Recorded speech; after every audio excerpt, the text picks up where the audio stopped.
Paldies par uzaicinājumu un iespēju prezentēt. Un jā, es ceru arī, ka tas, ka paralēli notiek basketbols, netraucēs vismaz vienu acu uzmest šai prezentācijai. Un šodien es pastāstīšu vairāk par jautājumu, vai galaktika novietojums visumā ir nejaušs.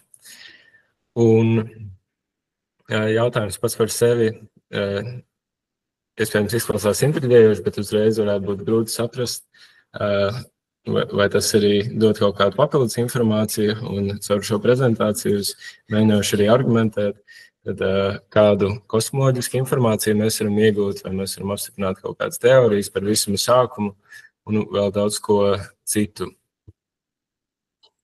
Un tā struktūra tad būs... Jā, tas struktūra būs, ka no sākuma pastāstīšu par sevi, un tad jau iesim tālāk ar pamat jautājumu, pastīsimies arī teorētisku aspektu saistībā ar visumu sākumu un kāds ir mūsu vispār pieņemtais modelis, un pēc tam arī drusku pastīsimies statistiku, ar ko var kvantificēt šo fenomenu, un arī drusku par novērojumiem, kas apstiprina vai noraida šo pamatēzi. Un tad pašās beigās būs viens slaids arī ar manu pētījumu, bet izvēlējos dziļi neiet iekšā tajā, jo laika trūkuma dēļ tur vajadzētu iespējams jau 2 prezentācijas. Jā, tad par mani no sākuma bakalaurā studēju Latvijas Universitātē fiziku, bet tā kā interese par astrofiziku bija liela un strādāju Baldonas observatorijā jau arī bakalaura studijās, izlēmu doties uz Boloņu, un tur tad arī tas fokus man vairāk tieši bija uz kosmoloģiju un par 3-punktu korelāciju funkciju, par ko jūs drusciņi arī uzzināsiet lekcijas beigās.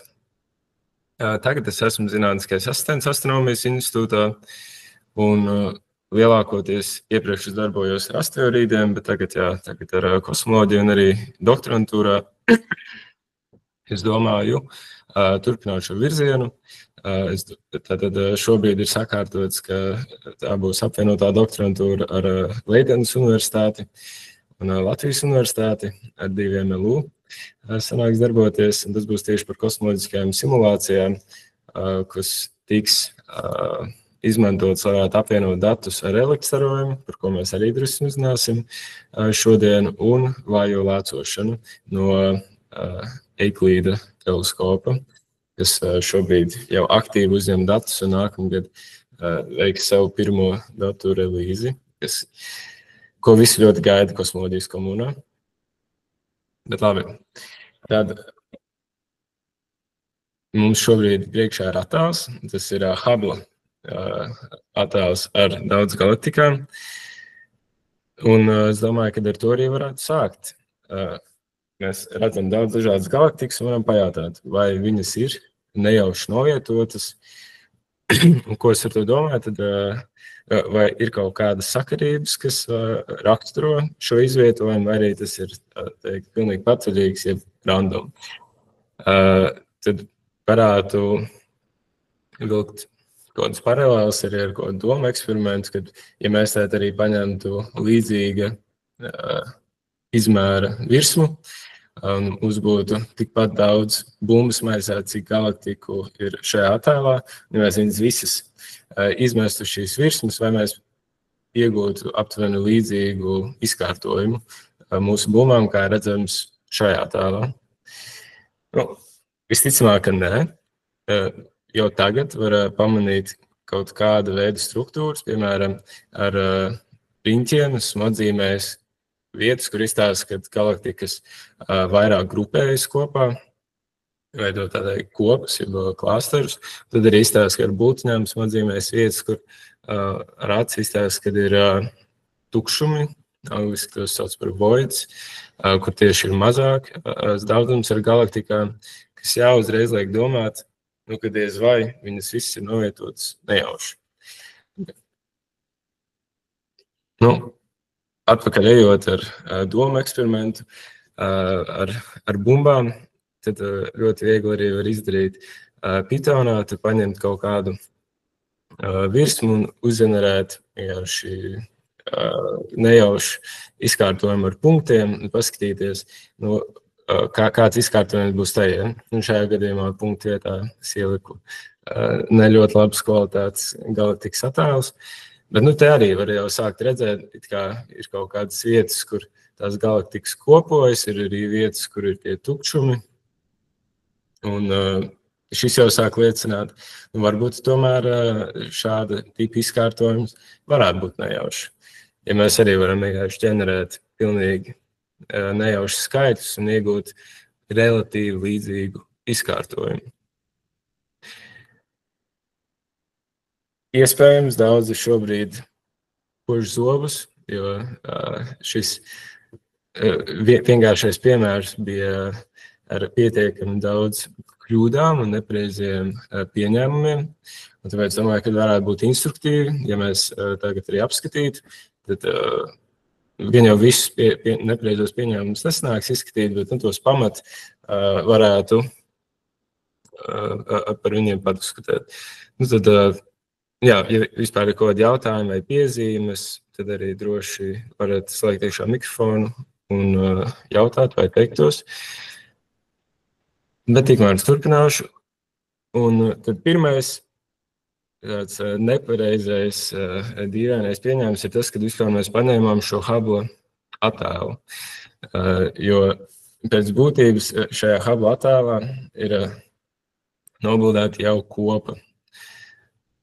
Un tad tas jau pēc tās savas esences, tā nav patvaļīga struktūra, tas jau ir attēls, kur ir liels daudzums ar galaktikām, tad līdz ar to viņas kopojas jau pēc vārda kopas.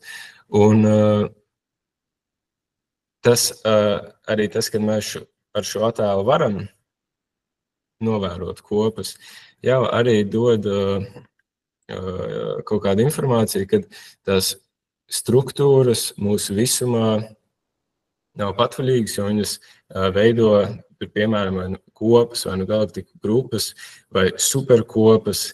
Līdz ar to tas, kad mēs redzam kopas, jau nozīmē to, ka tās galaktikas nav patvaļīgi izbārstītas pa visu visumu.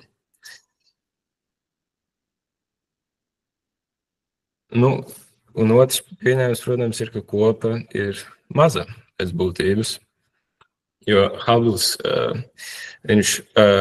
ar Hubble teleskopu mēs varam iegūt izcilus attēlus, jo tas spēj ieskatīties ļoti dziļi visumā. Un tā kā viņš var ieskatīties arī ļoti dziļi visumā, arī tas, tā teikt, kopējais izmērs, ko viņš ir vienu attēlu spēj nobildēt, ir relatīvi mazs kopējā visuma fona.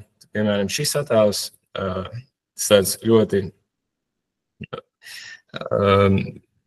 ne līdz galam korekts ir, bet aptuveni ir 5 megaparseki lielumā, jo tieši tā kopa ir aptuveni 5 megaparseki. Protams, tur arī citas galaktikas, citas zvaigznes ir, un tie attēlumi būs dažādi, bet tā ideja ir, ka mēs šobrīd esam nobildējuši ļoti mazu daļu no visuma, ko 0,01%, un mēs nevaram īsti veikt nekādus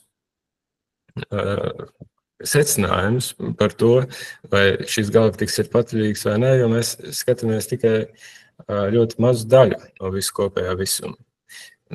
Pēc tā paša piemēra bumbām mēs arī varam, ja mēs tur būtu izmetuši miljardiem bumbu un tagad paņēmuši tikai kaut kādus 1000 bumbu grupu, un mēs varētu ieraudzīt visdažādākās struktūras starp viņām, jo mēs skatāmies tikai mazu daļiņu no kopējās bildes, un tā nav reprezentatīva kopējai. Un arī tas, ko es iepriekš minēju, tas, ko mēs tikko skatījāmies, tā bija projekcija, tas bija 2D attēls, bet realitāte ir 3D. Un mums arī svarīgi iekļaut mūsu analīzē ir šo telpisko struktūru, tad mums arī gribētu zināt attālumu līdz galaktikām, lai mēs varētu vispār spriest, vai viņas ir nejauši novietotas vai nē.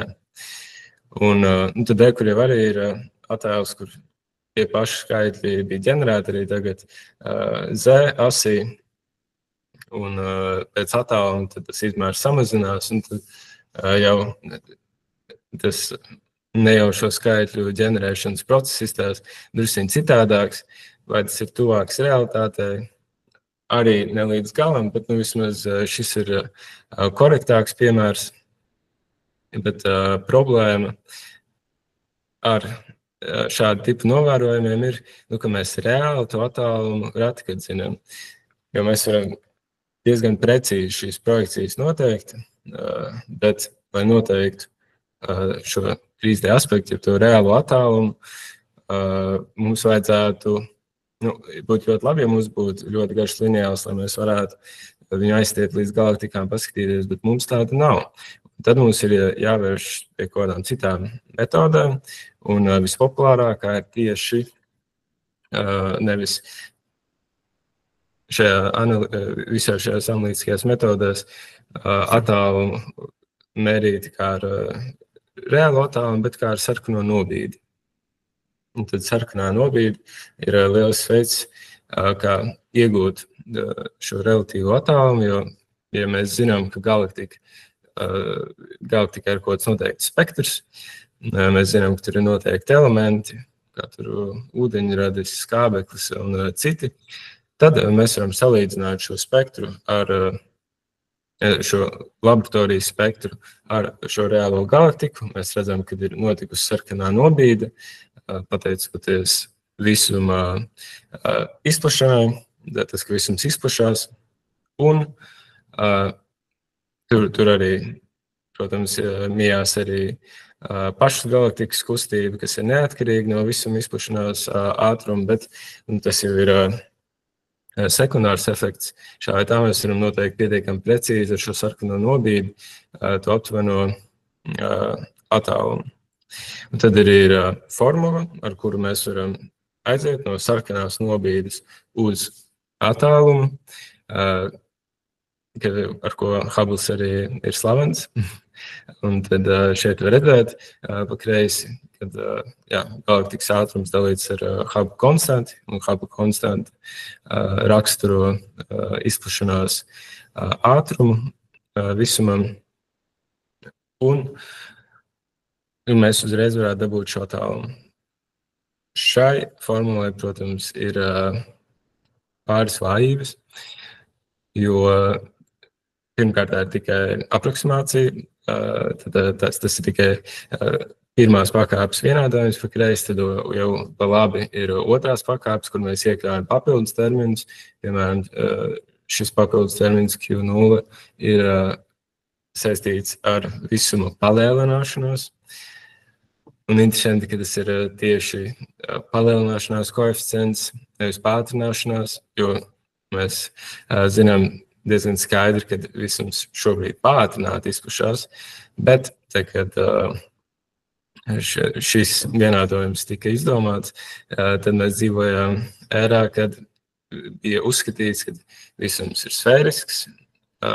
Šobrīd mums šķiet, ka tas ir plakans, un tā kā tas ir sfērisks, un mums ir tik daudz galaktiku apkārt, tad noteikti visums kādreiz vienkārši ar visu lielo masu, kas tajā ir, sabruks atpakaļ savā singularitātē, tāpēc visumam vajadzētu palielināties. Un tagad, kas bija jau pirms 30-40 gadiem, kad tika uzzināts, ka tomēr visums pātrināti izplašās, tad tagad ir palikusi vēsturiska relikvija ar šo parametru.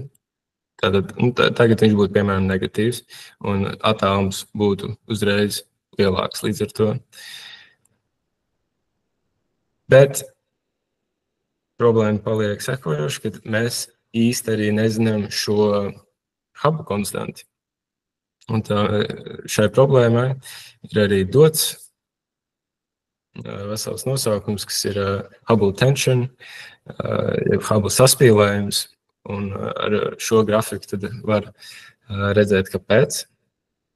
Šajā grafikā šis grafiks ir sadalīts divās daļās, un apakšējā daļā var redzēt daudzus novērojumus, jā, kad no sākuma ir veikti novērojumi ar pārnova 1A tipu, un tas ir pamatveids, kā noteikt attālums līdz kaut kādai galaktikām vai zvaigznēm, jo, kad notiek šis pārnovas process, tad ir skaidri zināms, ne simtprocentīgi, bet ir ļoti labi zināms, cik spožs, cik liels būs absolūtais spožums šim sprādzienam. Un tā kā mēs zinām šo absolūto spožumu, un nav daudz objektu visumā, kuriem tāds ir, tad mēs varam pateikt, kāds ir tas attālums līdz tam, jo mēs zinām attiecības starp attālumu un to, cik ļoti šis spožums samazinātos atkarībā no attāluma.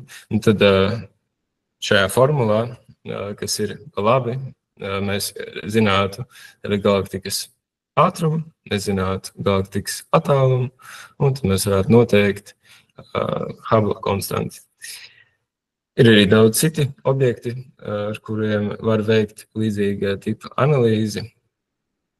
Pat šeit ir ar standarta sirēnām, kas ir ar gravitācijas viļņiem, tad ar otrā tipa pārnovām, tad ir daudz eksotiski objekti, kuriem ir kaut kāda veida standarta lieluma, kas ļauj mums noteikt šo attālumu.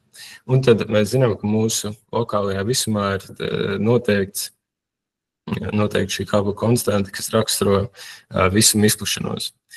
Bet tad ir šī netiešā metode, un šī netiešā metode ir augšējā sadaļā, un tur tad ir minētas misijas kā Plancka misija, kā UIMAP misija, kuras abas tieši novēro reliktu starojumu, un tas jau ir,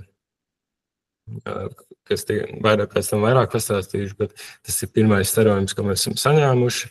Tad tas ir ļoti, ļoti tāls starojums, un no tā tad varētu noteikt Hubble konstanti. Tur jau ir jāveic pieņēmumi par visumu struktūru kā tādu. Un tad mēs esam veikuši pieņēmumu, ka mēs dzīvojam lambdas IDM modelī, kas nozīmē, ka mēs esam veikuši kaut kāds konkrēts pieņēmums par tumšu enerģiju, par tumšo matēriju. Un tad, kad mēs izrēķinām šo Hubble konstantu, tad viņi sanāk citādāk nekā no lokālā visuma, kas ir no supernovām vai no citiem objektiem. Un tad šis ir Hubble saspīlējums, un tas nozīmē, ka mēs arī ne īsti precīzi varam noteikt šos attālumus. Un, protams, tad arī ir visas neskaidrības par kas veidojas no pašiem novērojumiem, kas ir atkarīgs no teleskopa precizitātes, no arī paša objekta, ko esam novērojuši, jo arī viņi ir dažādos tipos. Tad nav ļoti laba ideja iet uz reāliem attālumiem. Ir labāk palikt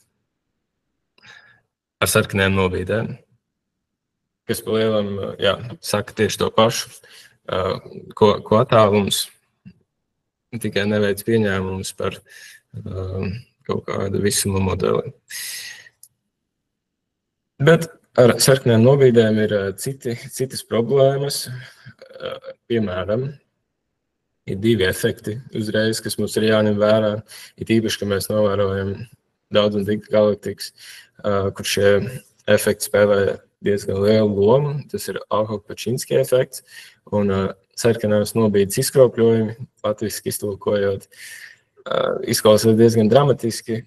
Angliski tas ir redshift space distortions, iespējams labāks tulkojums.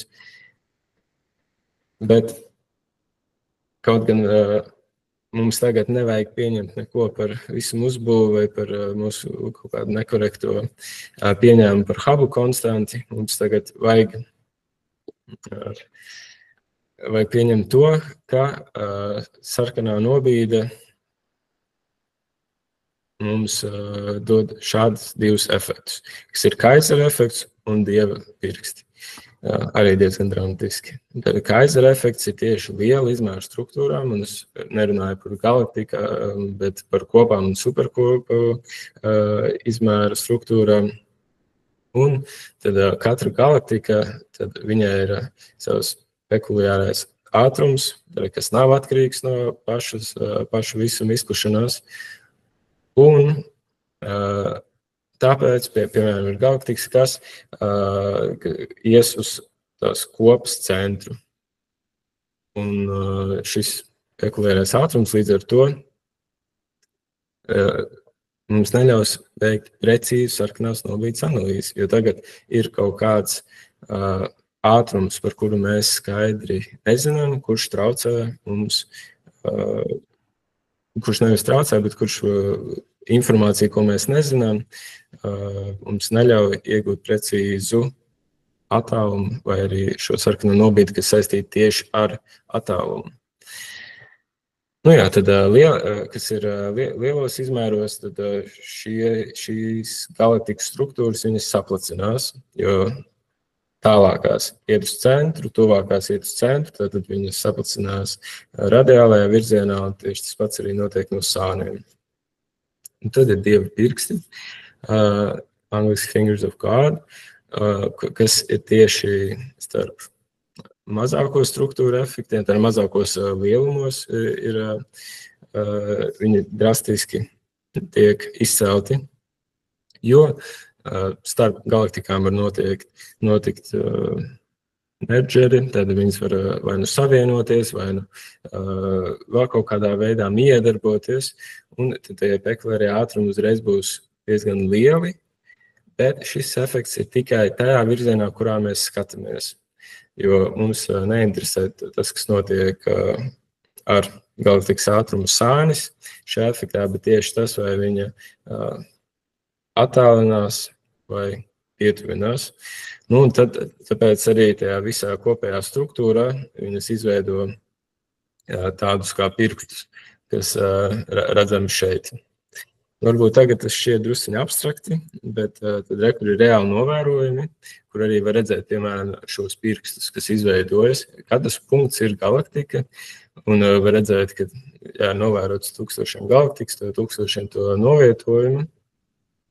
Un šeit nav veiktas korekcijas saistībā ar šiem dievu pirkstiem, nu tad izveidojas tādas gareniskas struktūras, tieši šīs pekuliārā ātruma dēļ, kas piemīt galaktikām. Un tad arī labajā attēlā var redzēt no citas datu kopas līdzīgi tipu pirkstus, piemēram, šeit un šeit. Tā kā jā, tas no vienas puses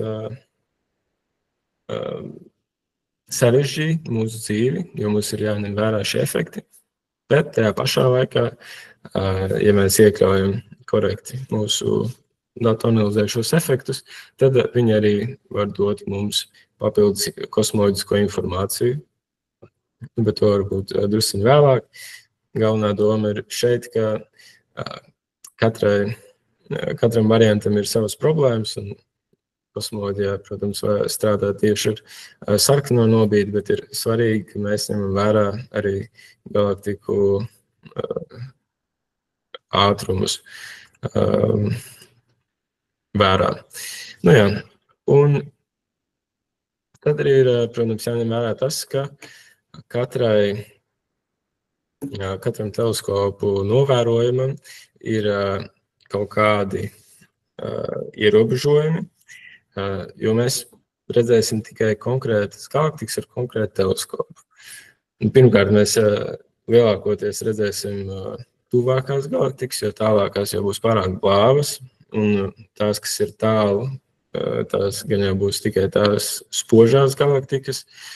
Un, protams, arī ir viss atkarīgs no filtra, kas ir pašam teleskopam. Jo, ja mēs vēlamies skatīties no Zemes, tad mēs esam, protams, ierobežot no mūsu atmosfēras, un tad mēs nevaram skatīties visā elektromagnētiskajā diapazonā, un mēs varam skatīties tikai vizuālajā spektrā, un tad drusciņi no infrasarkanā un drusciņ no UV, un tad rādio arī. Bet tad mums arī liela daļa no visu šī spektra iet secena, un katra galaktika uzvedas citādāk atkarībā no viņa garuma, kurā mēs novērojam, no filtra, kurā mēs novērojam. Ja, piemēram, būs eliptiskās galaktikas, kurās ir vecākas zvaigznes ir sarkanākas, un tad, ja mēs tagad skatīsimies, varbūt ļoti zilā filtrā, kur ir vairāk tieši jaunas zvaigznes, tad mums būs eliptiskā galaktika ļoti blāva vai arī vispār neredzama. Tātad šie ir selekcijas efekti, kas ir jāņem vērā, un šeit varbūt drusciņi skaidrāk to, ko es minēju. Kur ir divas simulācijas, diviem izciliem teleskopiem. Viens jau šobrīd operē, kas ir versija Rubin observatorijas teleskops. Un tad arī tas, kurš šobrīd tiek ASV veidots un cerams, ka tiks drīz nākotnē palaists. Un tad viens ir kosmosa teleskops, Roman teleskops. Tas pirmais Rubin teleskops ir uz Zemes, līdz ar to viņiem ir divi dažādi filtri, kuros tie var skatīties, kas ir redzami labajā attēlā. Tad var redzēt optiskajā ir drusiņi, var kaut ko redzēt UV un drusiņi kaut ko no infrasarkanā, bet ja mēs parasti sūtam šos kosmosa teleskopus kosmosā, lai mēs varētu redzēt daudz vairāk tieši no šī infrasarkanā spektra. Un tas ir svarīgi, jo, kā jau es minēju, visam izplešanās dēļ gaisma tiek nobīdīta uz sarkano virzienu, tāpēc, ja mēs gribam redzēt ļoti tālu, tad visticamāk mums būs jāskatās infrasarkanā. Un tieši to arī, piemēram, James Webb teleskops ir izdarījis. Un tāpēc arī tas ir tieši infrasarkanajā diapazonā. Un tad ir arī vēl viens efekts, tas ir lācošanas efekts, kas nemaz nav tik būtisks šajā jautājumā, bet arī mums ir divi dažādi efekti. Ir stiprā lācošanās, ir vājā lācošanās. Stiprā lācošanās īstenībā var redzēt arī tajā pamatattēlā pāris efektus, kā kur galaktika tiek tās forma tiek pilnībā izmainīta. Te īstenībā ir diezgan daudz piemēru. Labējā augšā piemērs ar to, kā tieši šis efekts strādā. Mums ir trīs svarīgas lietas. Mums ir novērotājs, kur atrodas Zeme, tie esam mēs. Tad mums pa vidu ir kaut kāds milzīgs objekts. Tas var būt kāds galaktiku klāsteris, kopa vai vienkārši tumšās matērijas milzīga bumba. Un tad aiz tās ir galaktika, kas kuras gaisma arī tiek izliekta. Tātad tas objekts pa vidu ir kā lēca.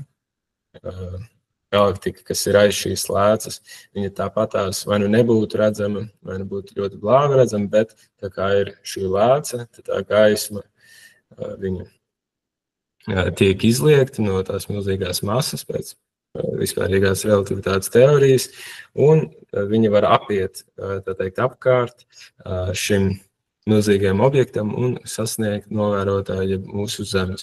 Tad var būt dažādi efekti, tur var būt tā, ka, piemēram, to galaktiku var redzēt 4 dažādās vietās, vai pat vairākās, kad ir vesels gradzens, piemēram, ja būtu tieši precīzi centrā objekts aiz šīs lēcas, tā gaisma, viņa arī ļoti simetriski visa apiet apkārtēji lēcai, nonāk līdz mums izveidotos gradzens.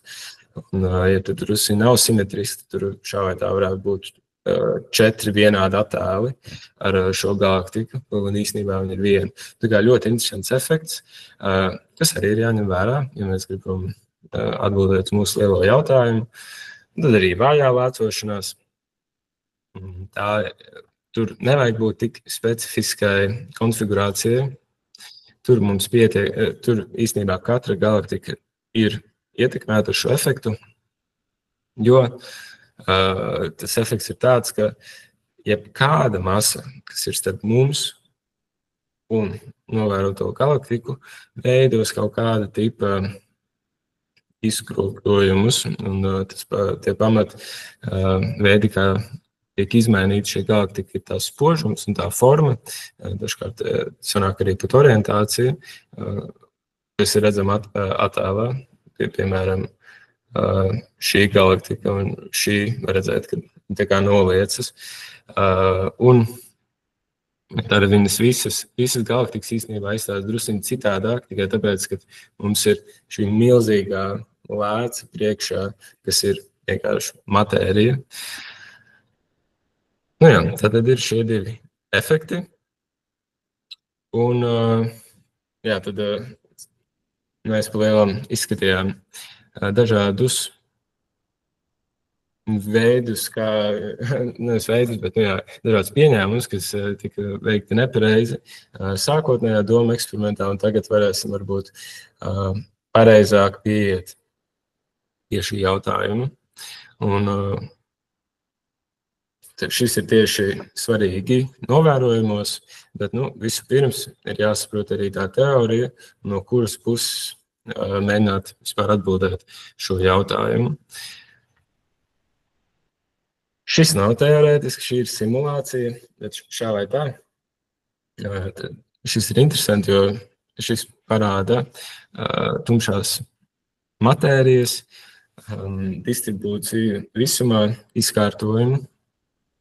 Un šajā simulācijā var redzēt, ka tiek apkopots ļoti, ļoti liels datu kopums, ļoti liels tilpums tiek rēķināts līdz pašām galaktikām. Un simulācijas ir kā teikt, neteikšu kā pierādījums, bet kā veids, kā mēs varam salīdzināt, vai mūsu līdz šim iegūtās zināšanas atbilst novērotājiem vai nē. Jo mēs pēc tam šīs simulācijas salīdzinām ar novērojumiem, tad mēs varam pateikt, vai mēs iegūstam kaut ko līdzīgu vai nē. Šajās simulācijās, protams, mēs iegrūžam iekšā visu, ko mēs līdz šim zinām par visumu, vai arī ko mēs gribam paeksperimentēt ar mūsu zināšanām, par ko mēs neesam, vai mums ir kaut kāds divas dažādas iespējas, kā visums varētu tikt strukturizēts. Mēs abi šīs iespējas izskatām simulācijās, un tad paskatāmies, kura no tām atbilst novērojumiem. Tā ļoti vienkāršojot, raksturojot, kāpēc ir vajadzīgas tāda tipa simulācijas. Bet šis bija vairāk arī tieši vizuālu iemeslu dēļ. Bet tagad iesim tālāk. Mēģināsim saprast, kā tieši galaktikas izveidojas. Tas ir tas svarīgākais aspekts, lai atbildētu uz mūsu pamatjautājumu, un kas mums ir obligāti jāņem vērā, ka visas galaktikas un galaktika kopas veidojas tumšās matērijas halo. Tātad tumšās matērijas bumbās milzīgās, kas ir daudz lielākas par galaktikām un pašām kopām. Un var atgādināt, ka tumšā matērija ir dominantā matērijas komponente. Ja mūsu redzamā normālā matērija ir kaut kur 5% no visuma, tad tumšā matērija ir aptuveni 26–27%. Līdz ar to tā noteiks, kur šīs galaktikas būs izveidotas. Tās izveidos to vietu, un tad ar gravitācijas palīdzību tās uzņems normālo matēriju, barionu matēriju iekšā sevī, lai varētu izveidot galaktikas un kopas. Tāpēc, ja mēs gribam saprast, vai galaktikas ir izvietotas nejauši vai nē, mums ir jāsaprot, vai šie tumšās matērijas halo ir izvietot nejauši vai nē, un arī jāsaprot to attīstību laikā. Tā kā mums ir interesē šīs dienas izvietojums, nevis tikai tās pagātnes.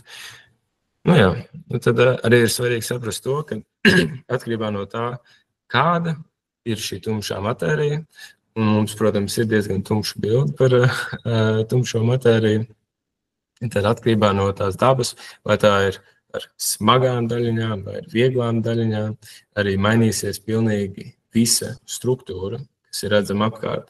Un tad attēls, kas ir redzams slaidā, tad pa kreisi ir ar smagām daļiņām, un tad pa labi ir ar ļoti vieglām tumšās matērijas daļiņām.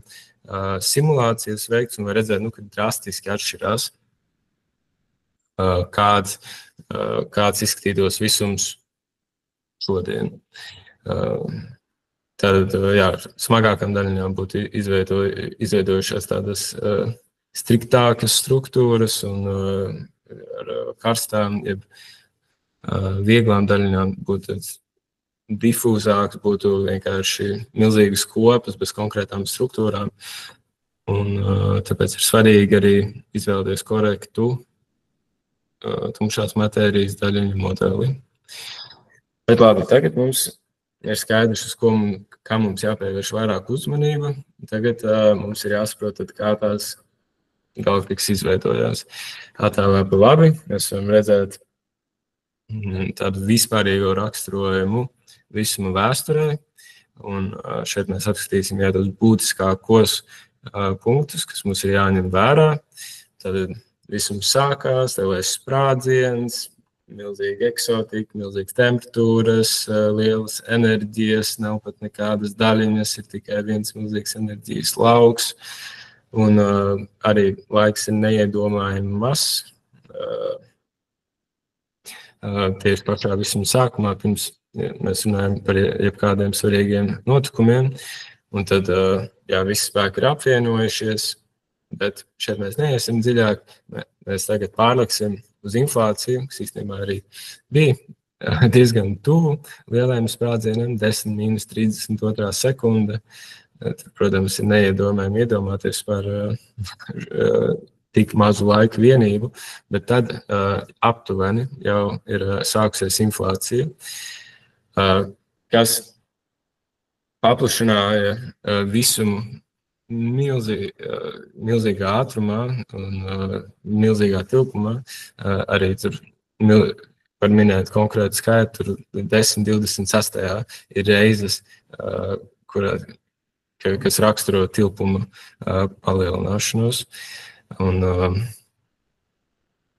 Bet mums interesē tieši tas, kas notika tieši pirms un tieši pēc inflācijas. Tad tieši pirms inflācijas, kā jūs teicat, bija milzīgs tas enerģijas lauks, pat daļiņas īsti, bet viņas neeksistē, bija vienkārši enerģija.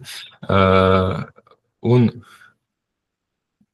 šis lauks, viņš bija izotropisks un homogēns. Izotropisks nozīmē, skaties jebkurā virzienā, un viss ir vienāds, un homogēns nozīmē arī skaties jebkur, un tev ir vienāda struktūra. Nekāda atšķirība nav.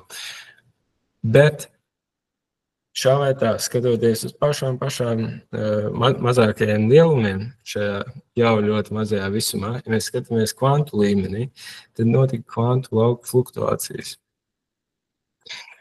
Un tieši pirms šīs inflācijas bija, un viscaur arī tam laikam ir šīs fluktuācijas, kas izveido drusciņu lielāku enerģijas blīvumu, drusciņu mazāku enerģijas blīvumu, tad notiek inflācija, un visums drastiski sāk paplašināties, un šīs fluktuācijas paplašinās ar visumu kopā.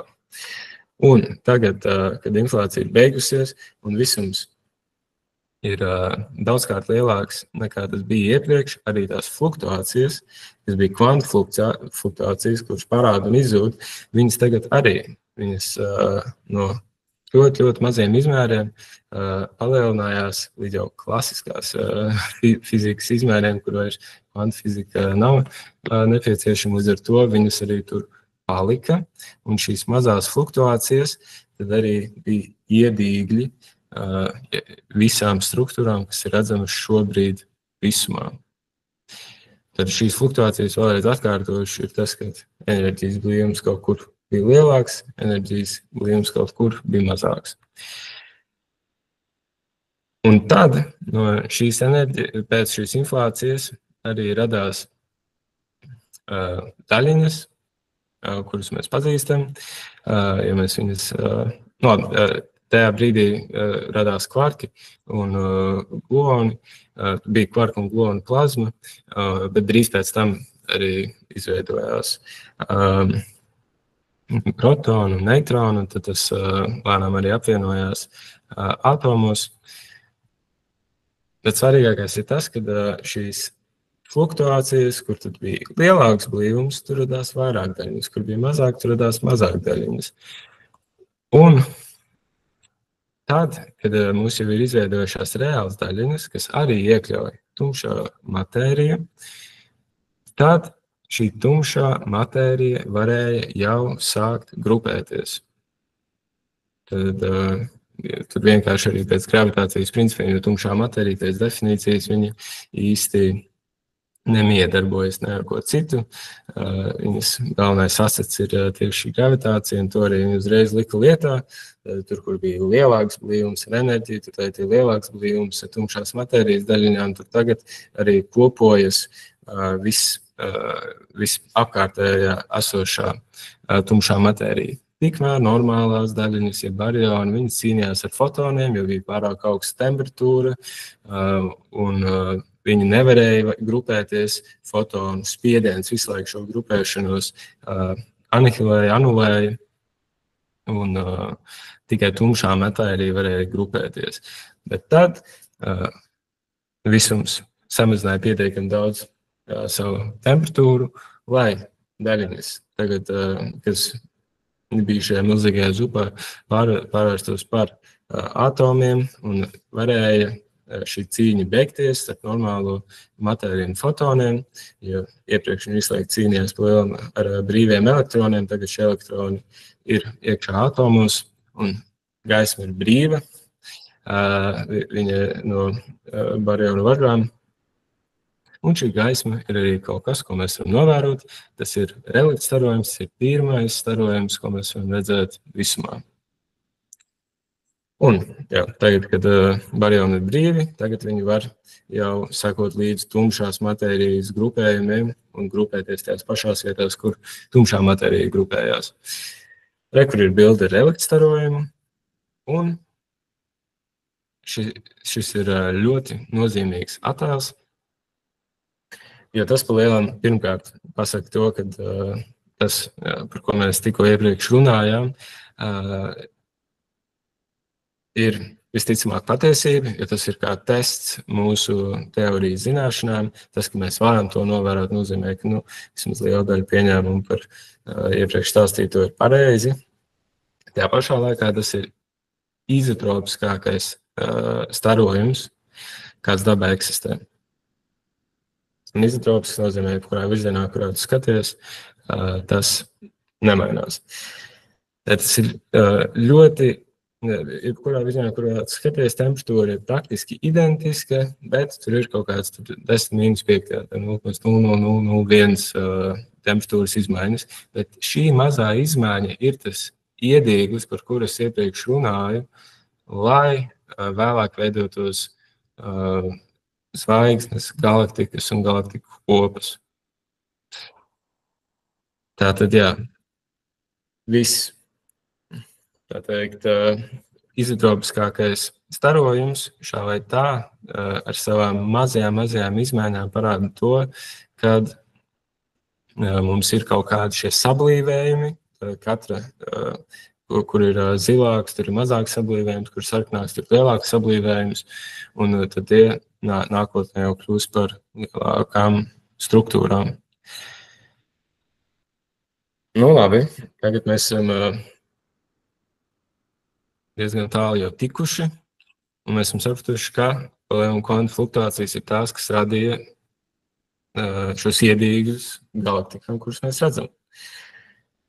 Vai tās ir nejauši izkārtotas?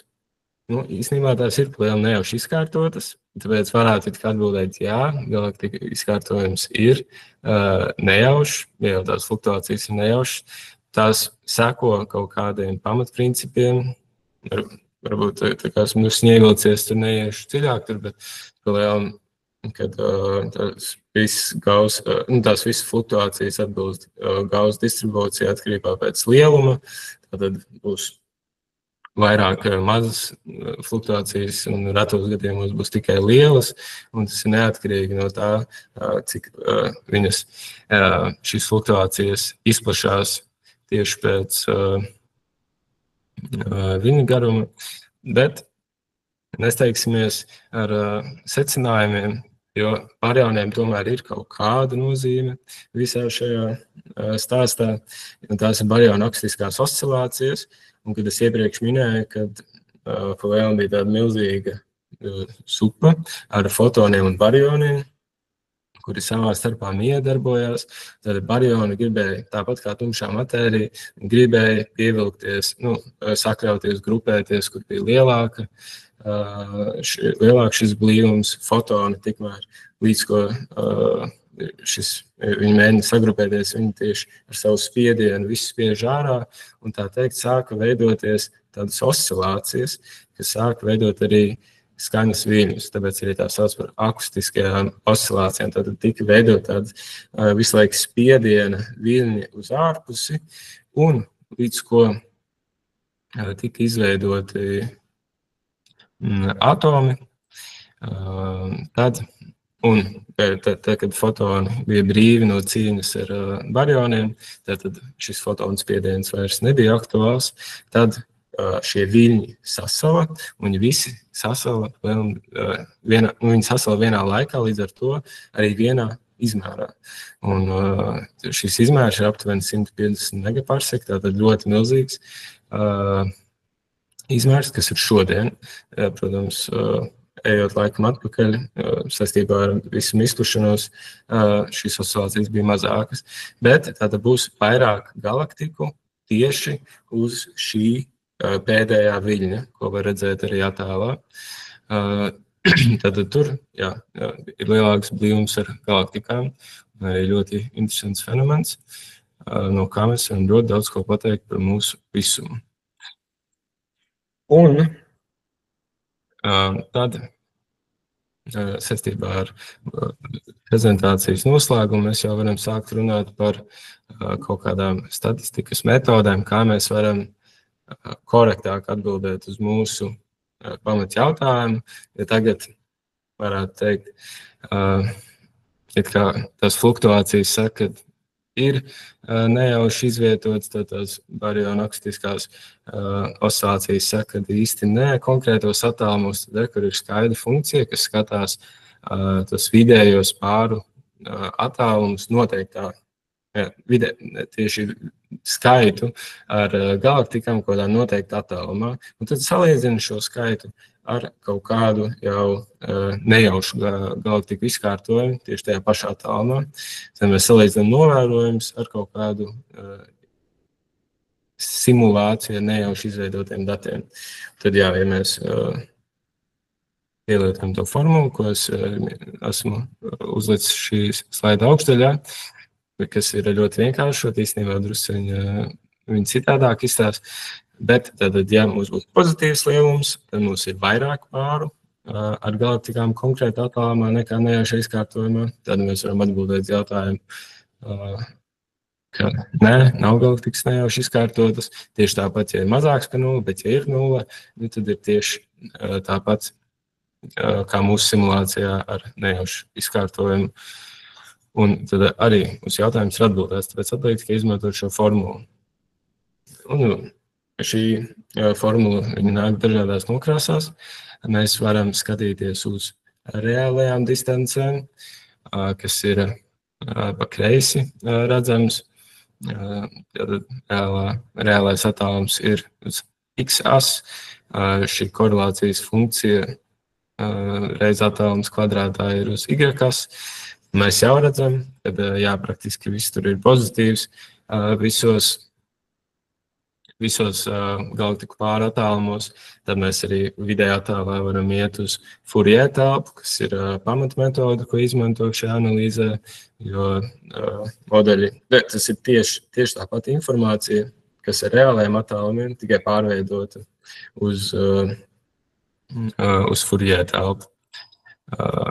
Un tad ir arī vēl viena metoda, kur skatās multipolus, kur arī tad vienkārši skatās pēc vidējo tām vērtībām atkarībā no mēroga, kur 0 ir, tā teikt, visuma mērogs, un tad samazina uz mazākiem lielumiem, lai skatītos šīs korelācijas.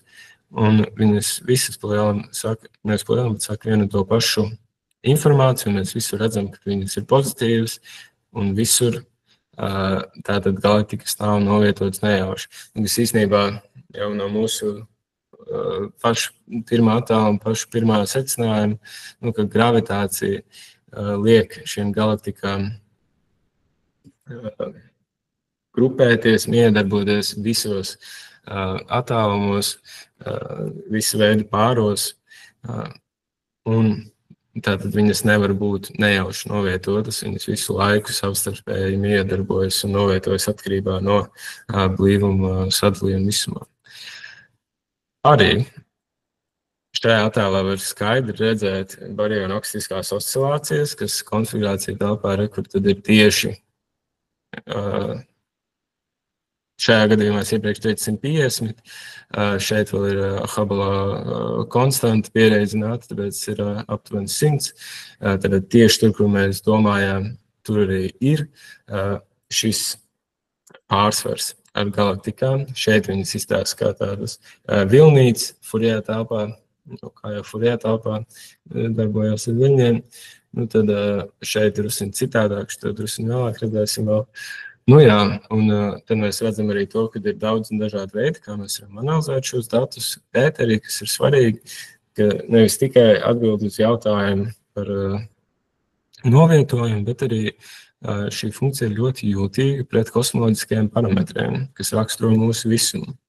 Kur mēs varam redzēt piemēru, kas bija tieši ar tiem multipoliem, varbūt nav tik būtiski saprast šobrīd, kas tieši ir tās XS, ir būtiski saprast to, ka mainot kosmoloģiskos parametrus, mēs redzam drastiskas izmaiņas mūsu funkcijās.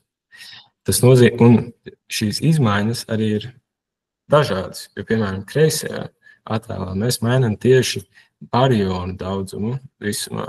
Labajā attēlā mēs mainām matērijas, kas ir tieši tā kā tumšā matērija ir galvenā komponenta, tad mēs mainām tumšās matērijas daudzumu. Un var redzēt, ka pirmajā attēlā tas ietekmē tikai pirmo pīķi lielākoties, nevis tikai pirmo pīķi, bet katru otro pīķi. Tad labajā attēlā jau ir citādāk ietekme. Un tātad, ja mēs spējam nomērīt šo lielumu ar datiem, mēs varam saknaktēt kopā ar mūsu izvēlētajiem kosmoloģiskajiem parametriem, mēs varam ļoti daudz ko uzzināt par mūsu visumu. Un attēls ir no mana maģistra darba, tas ir arī ar šo 2 punktu korelācijas funkciju tikai Fourier telpā.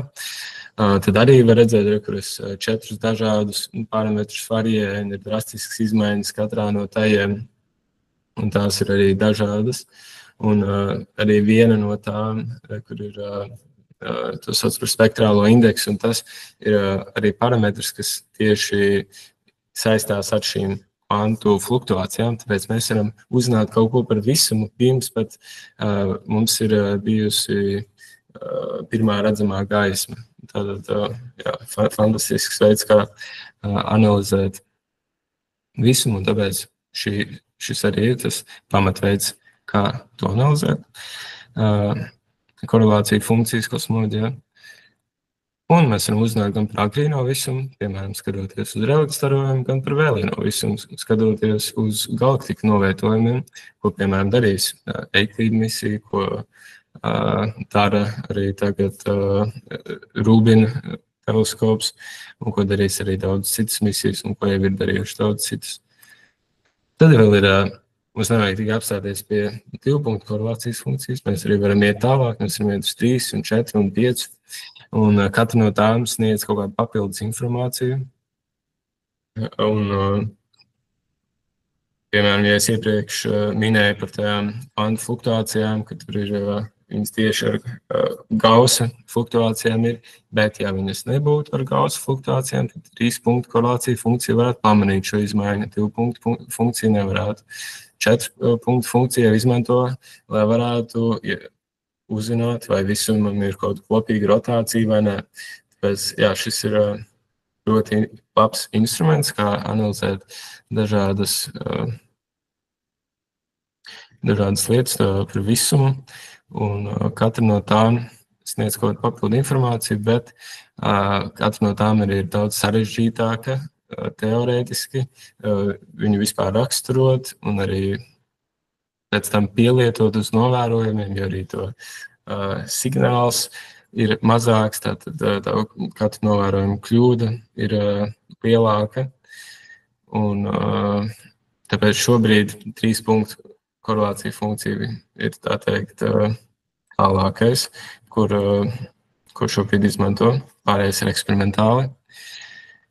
Jā, un tad šis laikam ir pēdējais grafiks, kurš arī varbūt šobrīd neiedziļināšos vismaz detaļās, bet šeit ir svarīgi, kad mums nevajag izmantot tikai atsevišķas metodas, mēs jau varam izmantot kopās. Piemēram, 2 punktu korelāciju funkciju ar 3 punktu korelāciju funkciju kopā izmantojot, varam redzēt, ka mēs iegūstam daudz labākas ierobežojušās vērtības mūsu kosmoloģiskajiem parametriem. Tātad sarkanais ir ļoti plašs, tātad mēs neesam ļoti skaidri, kādas ir viņa vērtības, zilais jau ir daudz šaurāks, tātad mēs jau skaidrāk zinām, kāda ir vērtība mūsu kosmoloģiskajiem parametriem. Un tad jā, šeit sānos ir dažādi parametri. Šajā gadījumā tie ir ne kosmoloģijas parametri, bet biases, kas ir ietverti modelī, bet rekur pa labi ir no mana esošā darba tieši ar kosmoloģijas parametriem, arī var redzēt, ka var iegūt daudz labākus ierobežojumus mūsu faktoriem, ja mēs izmantojam kaut kādus jau komplicētākus teorētiskos modeļus. Labi, tad vismaz man šķiet, ka esam laicīgi atbildējuši uz pamatjautājumu. Galaktika novietojums nav nejaušs, kas ir pamatiemesls tāda ir tieši gravitācijas dēļ. Tas viss ir sācies no kvantu lauku fluktuācijām. Tas ir iedevis iedīgu mūsu struktūrām. Tad mums arī ir baryona akustiskās oscilācijas, kas izveidoja kaut kādu lielāku vairumu ar galaktiku grupēšanos konkrētā attālumā. Un tad arī mums ir daudz un dažādas statistiskās metodes, kas ļauj analizēt šo novietojumu, sniedz papildus informāciju par kosmoloģiju, par mūsu visumu, par mūsu visuma modeli. Un pat arī par tādām eksotiskām lietām kā kopējo visumu rotāciju. Nu jā, tad ar šos arī beigšu. Es ceru, ka jums nerāgosies tik traki kā man kaut kādas baryona akustiskās oscilācijas visur, kur jūs skatāties, bet es labprāt atbildēšu uz kādiem jautājumiem, kas jums ir. Paldies! Jā, lūdzu, jautājums. Tev ir arī viens novēlējums no Artu Ozoliņa, lai veicis ar disertāciju. Paldies! Jā, Kārli, lūdzu. Jā, sveiki, Kristēr, paldies par lekciju. Vai mēs varam atgriezties pie tās sarkanās nobīdes kropļojumiem, pie tā grafika? Tur sākumā, jā. Jā, labi. Šeit? Jā, es skatos, ka šis Dodelsona, tas nav tavs grafiks. Šeit īstenībā es saskatu kļūdu, šeit nav horizontālās komponentes šiem te Kaizeru un Dieva pirkstu efektiem. Te ir tikai tātad virzienā no novērotāja, ja radiālā virzienā abi šie efekti izpildās. Un, principā, arī pārējā bildīte ir parādīt pareizi, bet šīs horizontālās bultiņas ir liekas. Jā, es tagad to redzu. Man jautājums arī tieši par šiem tev efektiem un taviem lielas mēroga struktūru pētījumiem. Vai tu esi novērojis ar kaut kur kaustikas apgabalus? Es varbūt paskaidrošu tiem, kas nezina, ja, kad kaustikas apgabali ir, veidojās šī sarkanās nobīdes telpā, tāpēc, ka galaktikas var būt kaut kur teiksim, aizmugurē atrodošās galaktikas var sarkanajā telpā parādīsies pašā priekšā, pat pirms klāsteri, ja, un otrādi, teiksim, priekšējās galaktikas var tikt aizmestas pilnīgi aizmugurē, it kā ārpus paši klāstera un tur veidot tādu kaustikas pīķi maksimumu, ja? Jā, jā, nu par pirmo kļūdu, kur tieši saistībā ar to par horizontālo nobīdi, kas ir šeit minēta, par to jūs domājat? Jā. Jā, ok. Nu jā, bet vizuāli, jā, ir tomēr parādīts, ka tas ir tieši virzienā, kurā novēro. Un tad man šķiet, ka arī rekur, laikam ir tas efekts, par ko jūs runājat, kad rekur var tas reālais novietojums pārvietoties pilnīgi pretēji kaut kādam, piemēram, rekur klāstrim lielākai masai. Jā, es teiktu, nē, šis ir vēl viens efekts. Šis ir 2 pirkstu efekts, kas vienkārši izstiep. Šeit ir parādīta izstiepšana. Bet varbūt tāds efekts, ka punkts pārnesās pilnīgi ārpus klāstera, veidojot tādu atsevišķu maksimumu. Es īstenībā daudzas reizes to esmu novērojis, ja. Tā kā ir tāda lieta, kam var pievērst uzmanību. Tā.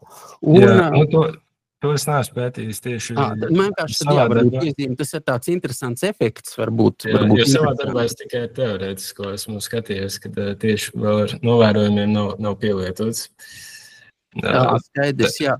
Un man varbūt tāds vispārīgs vēl viens jautājums uzreiz pajautāšu par šo te problēmu, kad, teiksim, atbilstoši Džeimsa Veba teleskopam, ka mēs novērojam tālākas galaktikas un zvaigznes nekā standarta modelī pieļaujams, teiksim, vai tavs viedoklis, kāds būtu skaidrojums tam, ja? Nu, šai it kā problēmā, es gan neuzskatu par problēmu, bet, nu, teiksim tā. Jā, paldies. Jā, nu tur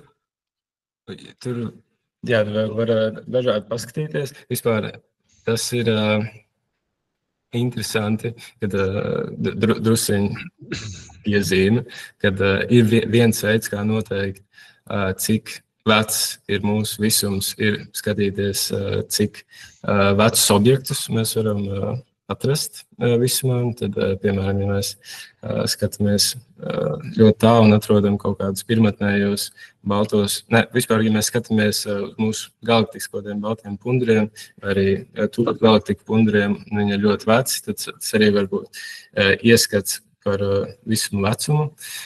Bet, jā, tieši par to jautājumu, nu, kā jau minējāt, jā, kad ir sarkano, kā es minēju, kā jūs minējāt, ka ir sarkano nobīdi, jo tālāk skaties, jo pirmkārt ir grūtāk arī precīzi to noteikt.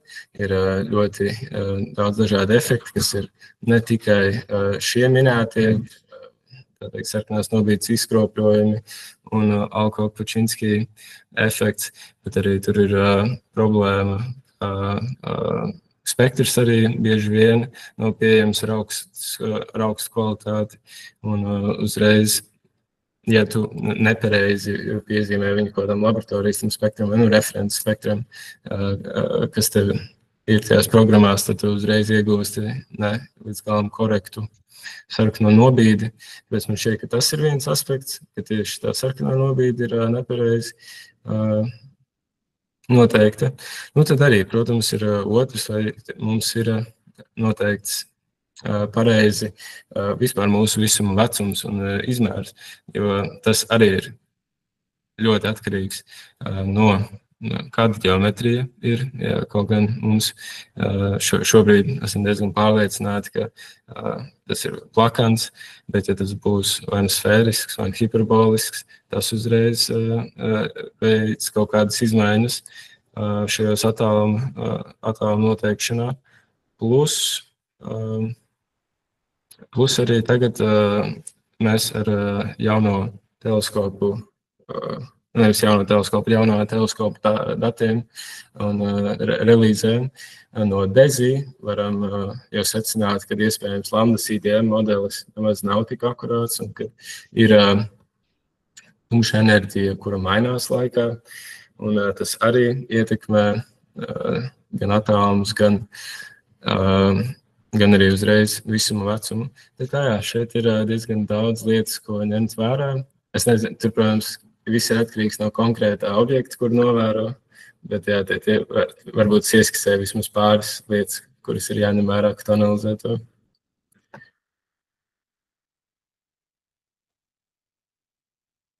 Sarts atbildēs jautājumu. Jā, paldies.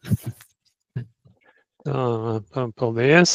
Es redzu, ka Kārlim bija ļoti profesionāli jautājumi, jo zinu, ka Kārlis arī ir kosmoloģijai veltījis laiku pētniecībā.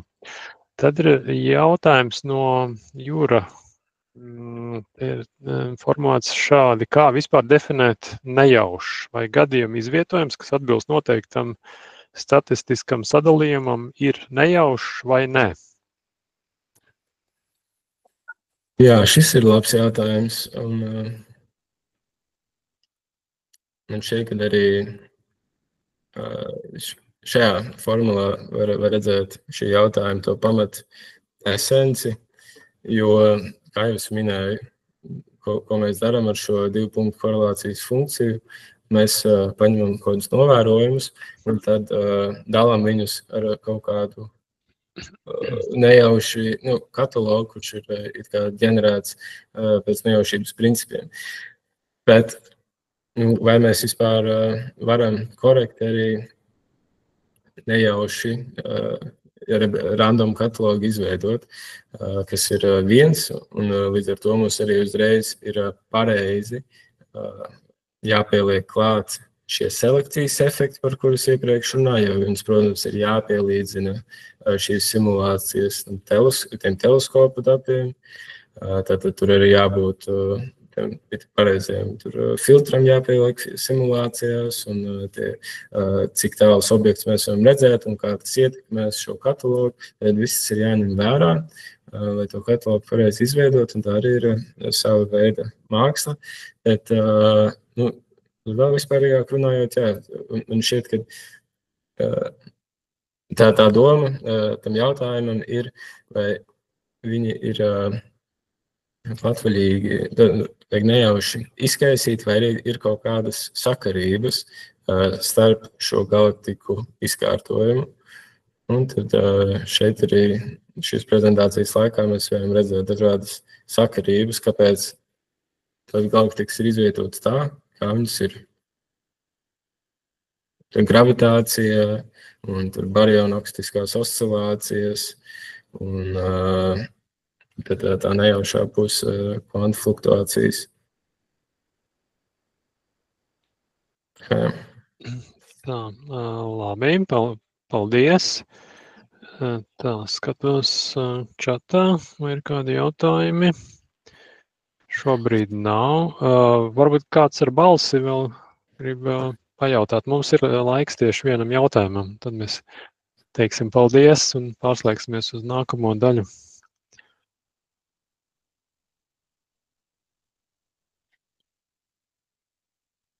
Laikam jautājumu nav. Man tāds pavisam neliels jautājums. Tagad visi un visur izmanto mākslīgo intelektu, dažādas mākslīgo intelektu modeļus un tā tālāk. Šajā jomā jau ir kaut kādi mēģinājumi, varbūt jau kaut kur tiek pielietots, nezinu, datu apstrādē, kāda analīze, simulācijās. Tieši tas mans šī brīža darbs kosmoloģijā ir, kad es izmantoju mašīnu mācības modeļus.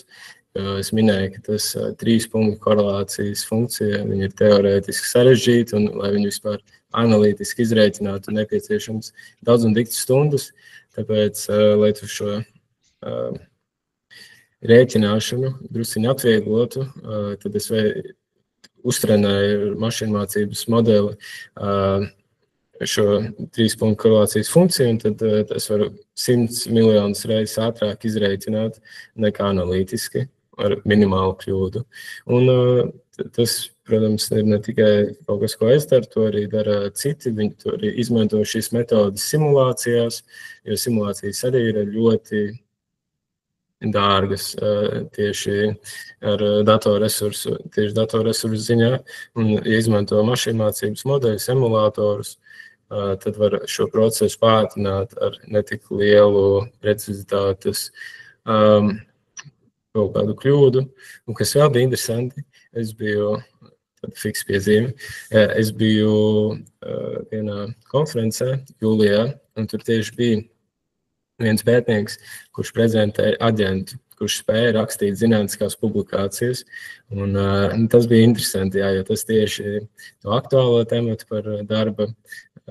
Tas, ka tur tagad, nezinu, programmētājiem drīz pazudīs darbs, tad tas arī lika padomāt, vai zinātniekiem drīz pazudīs darbs, jo tas modelis varēja uzrakstīt publikāciju, kuru pēc tam iesniedza konferencē, un viņi akceptēja konferencē. Un tad, tas arī liek padomāt, vai zinātnieka darbs vispār būs aktuāls pēc pāris gadiem. Šobrīd saku lielu paldies, un turpināsim ar nākamo punktu. Paldies!